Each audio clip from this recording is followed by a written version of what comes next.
అందరూ తమ పార్ట్నర్స్ తోటి చాలానే టైం గడుపుతున్నారని రవి తోటి గొడవ పడుతూ ఉంటుంది శృతి. ఇక మీనాకేమీ అర్థం కాక అసలు ఏం జరిగింది రవి అని అడుగుతుంది.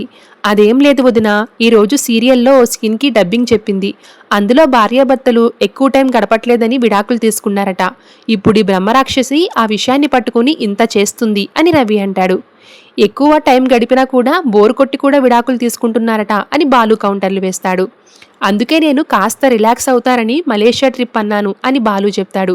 సరే మనం కూడా వెళ్తున్నాం, వెళ్లాల్సిందే మలేషియాకి అని రవితోటి శృతి అంటుంది. ఇక మలేషియా టాపిక్ రావడంతో రోహిణి మళ్ళీ కంగారు పడిపోతూ ఉంటుంది.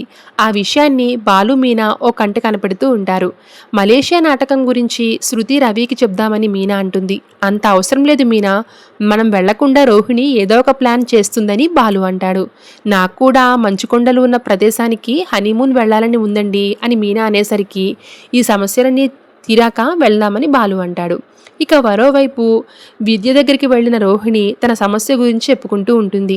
ఇంకా ఎన్ని రోజులు మలేషియా మ్యాటర్ని కవర్ చేస్తావు అని విద్య అంటుంది.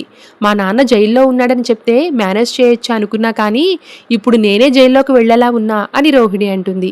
నీ జీవితం చూస్తుంటే క్రైమ్ థ్రిల్లర్ సీరియల్ కంటే ఇంట్రెస్టింగ్గా ఉంది అని విద్య కామెడీ చేస్తూ ఉంటుంది. ఇలాంటి టైంలో నిజం చెప్పేసి కాళ్ళ మీద పడిపో, తెలివైన వాళ్ళు అదే చేస్తారు అని రోహిణికి సలహా ఇస్తుంది విద్య. అప్పుడే రోహిణి, నాకు ఒక ఐడియా వచ్చింది, నువ్వు వెంటనే వెళ్ళి ఆ మటన్ కొట్టి మాణిక్యాన్ని పిలువు అని చెప్తుంది. ఇక విద్య మటన్ కొట్టి మాణిక్యం దగ్గరికి వెళ్ళి తనని తీసుకుని వస్తుంది.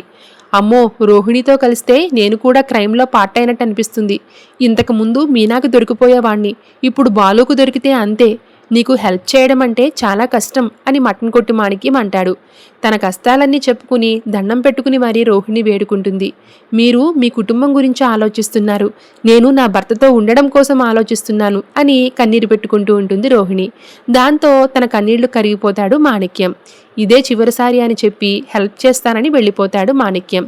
ఇక మాణిక్యం హెల్ప్ చేయడానికి ఒప్పుకోవడంతో విద్యారోహిణి ఎగిరి గంతులేస్తూ ఉంటారు. Thanks for watching.